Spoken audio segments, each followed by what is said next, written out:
He stood barely 5 feet 5 inches tall, yet his shadow would come to cover the entire skyline of the West Coast.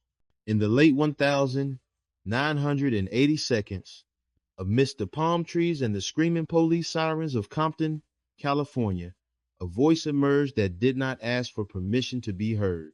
He wore dark locomotive sunglasses not to block out the sun, but to shield his eyes from a world that refused to acknowledge his existence. While others sought fame through polished melodies, he sought survival, turning the chaotic and brutal reality of street life into a microphone check that shook the nation. This was not just music, it was a raw broadcast from a war zone that mainstream America tried desperately to ignore. How did a high school dropout, who once navigated the dangerous corners of the drug trade, transform into the undisputed godfather of gangster rap and change the course of pop culture forever? Before the global fame, before the legendary NWA era, and long before the tragic silence of an AIDS diagnosis, he was simply a visionary named Eric Wright who dared to speak the truth. To understand the legend, you must first walk the streets that forged him. Eric Wright was born into the chaos of Compton, a place where the American dream often felt like a distant rumor, drowned out by the constant hum of police helicopters overhead. He didn't grow up with a silver spoon. He grew up with a survival instinct. High school was a chapter he closed early, dropping out in the 10th grade, not because he lacked intelligence, but because the classroom couldn't teach him how to stay alive in a war zone. The streets became his university, and he graduated with honors in the grim economics of the drug trade. By his early 20s, Eric Wright was a wealthy man by neighborhood standards, but he was also a target. He watched friends disappear into prison cells or early graves, and he knew the clock was ticking on his own life. The Kelly Park Compton Crip lifestyle was a trap, and he was smart enough to look for an exit strategy. He possessed a sharp, business-oriented mind that saw opportunities where others saw only despair. He realized that the stories of violence and struggle happening right outside his window were a commodity that the world had never truly heard uncensored and raw. With a reported $250,000 stashed away in shoeboxes, money earned from the dangerous grind of the streets, he decided to make the ultimate gamble. He didn't buy a getaway car, he bought a legacy. He partnered with music manager Jerry Heller, an unlikely alliance between a street-hardened hustler and an industry veteran, to found Ruthless Records. This was not just a business decision, it was a declaration of independence. He wanted to own his narrative, quite literally. Initially, he had no intention of standing behind a microphone. He saw himself as the financier, the mastermind behind the scenes. But Destiny had a different script. When a group he signed refused to record a song written by Ice Cube, Eric Wright was pushed into the booth. It took take after take, fueled by frustration and coaching from Dr. Dre, to get it right. But when that distinct, high-pitched voice finally cut through the beat on Boyz-n-the-Hood, a new era began.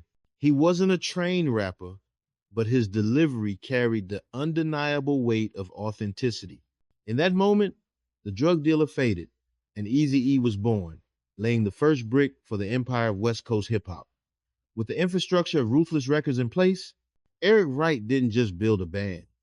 He assembled a force of nature. He brought together the sonic architectural genius of Dr. Dre, the lyrical fury of Ice Cube, and the raw energy of MC Ren and DJ Yella. Together, they formed NWA, a group that would soon be known as the world's most dangerous group. They were not polishing their image for MTV, they were holding a mirror up to America's face, forcing the country to look at the ugly reflection it had tried to hide. When their debut studio album, Straight Outta Compton, hit the shelves in 1988, it arrived with the force of a sledgehammer shattering a glass house. Before this moment, hip-hop was often seen as a party starter or a New York-centric art form. Eazy-E and his crew changed the geography of the genre overnight, putting West Coast hip-hop firmly on the map. The album was a chaotic, violent, and painfully honest tour through the streets of Los Angeles. It didn't ask for sympathy, it demanded attention. Tracks like Fuck the Police became anthems for a generation tired of being profiled and harassed, turning NWA into something far more significant than just musicians. They became the inadvertent spokesman for the disenfranchised. The reaction was explosive. Radio stations banned them, and the media vilified them, but the youth of America, both black and white, could not look away. The establishment was so threatened by their raw influence that the FBI sent a warning letter to Ruthless Records condemning their lyrics. Most artists would have crumbled under the pressure of federal scrutiny. Eazy-E, however, framed the letter like a badge of honor. He understood that in the world of entertainment, hatred from the establishment was the purest form of validation. He stood front and center, his diminutive stature betraying the giant shadow he cast, soaking in the controversy with a smirk that said he knew exactly what he was doing. At the height of this storm, Eazy-E was no longer just a local hustler. He was the undisputed godfather of gangster rap. He had successfully monetized the reality of the streets, turning tales of crime and survival into a multi-million-dollar industry. He proved that you didn't have to smile for the camera or compromise your identity to reach the top. He wore his Compton hat like a crown, leading a cultural revolution that validated the voices of the streets. For a brief, shining moment, he was untouchable. Standing at the summit of a mountain he built with his own hands, unaware that the descent would be as rapid as the climb. But empires built on volatile ground often crack from within. The brotherhood that had conquered the world couldn't survive the brutal mathematics of the music business. First, Ice Cube walked away, questioning the ledger. Then, Dr. Dre departed to build his own dynasty at Death Row, sparking a civil war within West Coast hip-hop. The streets that once united them now divided them. Eazy-E found himself engaged in a bitter lyrical warfare, trading insults on tracks instead of sharing the stage. He was still the boss, still the owner of Ruthless Records, but the studio felt colder. He was winning the financial battles, but he was losing the war for his legacy soul, isolated on a throne that was becoming increasingly lonely. Then came the winter of 1995. The end didn't arrive with a gunshot, as many in his line of work had always feared. It started with a cough, a persistent, nagging wheeze that wouldn't let him sleep. Eric Wright was a man who had stared down the barrels of guns. He wasn't going to be scared by a little cold. He told his friends and family it was just his asthma acting up, a weakness he had carried since childhood. He wore thicker coats to fight the chill, ignored the fatigue, and kept working. But the Godfather was mortal, and his body was quietly surrendering. In late February, the air in his lungs seemed to vanish completely.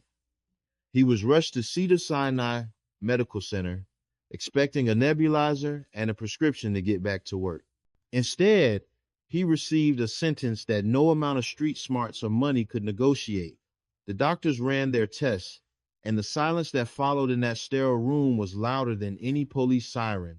It wasn't asthma. It was an advanced AIDS diagnosis. The news hit with the force of a physical blow. In the mid-90 seconds, an AIDS diagnosis was not just a medical condition. It was a ghost story, a sentence often shrouded in stigma, fear, and inevitable death. The transformation was terrifyingly rapid. The man who had projected an image of invincible toughness was suddenly confined to a hospital bed, his body betraying him hour by hour. The decline wasn't just physical. It was a stripping away of the Eazy-E persona, leaving only a frightened Eric Wright beneath the white sheets. The gold chains and the signature dark glasses were gone, replaced by IV tubes and the rhythmic, indifferent hum of medical machinery. He lay there, a king without his armor, watching the sun set over a city he had helped put on the map, realizing that his time to rule was coming to a tragic, abrupt end. When the headlines hit the newsstands, the shockwave was felt far beyond the neighborhoods of Los Angeles. The announcement of his AIDS diagnosis didn't just ripple through the music industry. It crashed like a tidal wave against the walls of denial that stood in many American communities. In 1995, the face of this epidemic was often misunderstood, stigmatized, and ignored by the very demographic that idolized Eazy-E. For the youth of the inner cities and the fans of West Coast hip hop, AIDS was something that happened to other people. It wasn't supposed to touch a G from Compton. Eazy-E shattered that dangerous myth instantly. The reaction was a mix of disbelief and devastation. Radio phone lines jammed, and magazines like Jet and Newsweek scrambled to cover the story. It was a cultural paradox. The man who had popularized the invincible gangster persona was now the vulnerable face of a deadly crisis. But in his final days, Eric Wright made a choice that was braver than any lyric he had ever written. Instead of hiding in shame, he chose transparency. On March 16, just 10 days before his death, he released a public statement that would echo longer than any of his songs. He acknowledged his condition, not for pity, but to turn his tragedy into a lesson. I've got thousands and thousands of young fans that have to learn about what's real when it comes to AIDS, he declared through his attorney. With those words, Eric Wright transformed his deathbed into a pulpit. He forced a conversation that parents, teachers, and leaders had been too afraid to have. He showed the world that this virus did not discriminate based on fame, wealth, or street credibility. For America, it was a sobering reality check. The invincibility of the rap superstar was an illusion. Fans who had emulated his style, his walk, and his attitude were suddenly forced to confront their own mortality. It was no longer just a headline, it was personal. Eazy-E became an unlikely martyr for awareness, proving that the toughest thing a man could do wasn't pulling a trigger, but facing the truth. As the world watched the flickering candle of his life burn out, the realization settled in.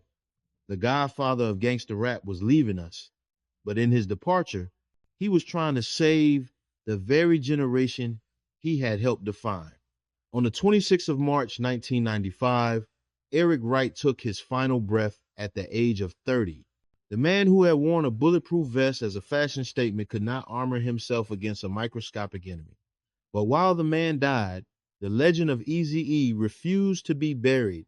He left behind 7 children, a grieving widow, and a void in the heart of West Coast hip hop that has never truly been filled. His legacy is not merely measured in platinum records or the millions of dollars generated by Ruthless Records. It is written in the DNA of modern culture.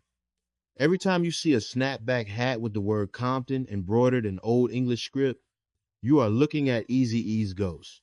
Every time a rapper speaks their unfiltered truth against a system that tries to silence him, they are walking on the path he paved. The album Straight Outta Compton is no longer just a collection of songs. It is a historical document preserved in the Library of Congress, proof that the voice of the streets matters. Eric Wright was a complex figure, a street hustler who became a CEO, a provoke who became a cautionary tale, and a small man who became a giant. He taught us that you don't have to be the biggest person in the room to have the loudest voice. He showed the world that authenticity is the only currency that doesn't devalue.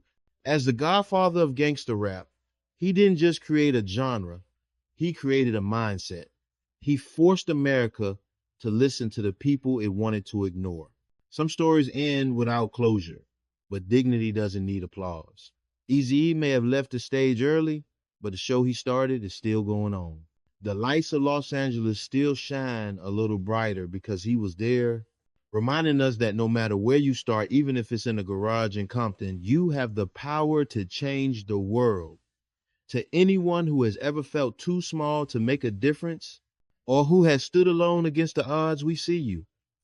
Life is fragile, and Eric Wright's story is a stark reminder that our time here is shorter than we think.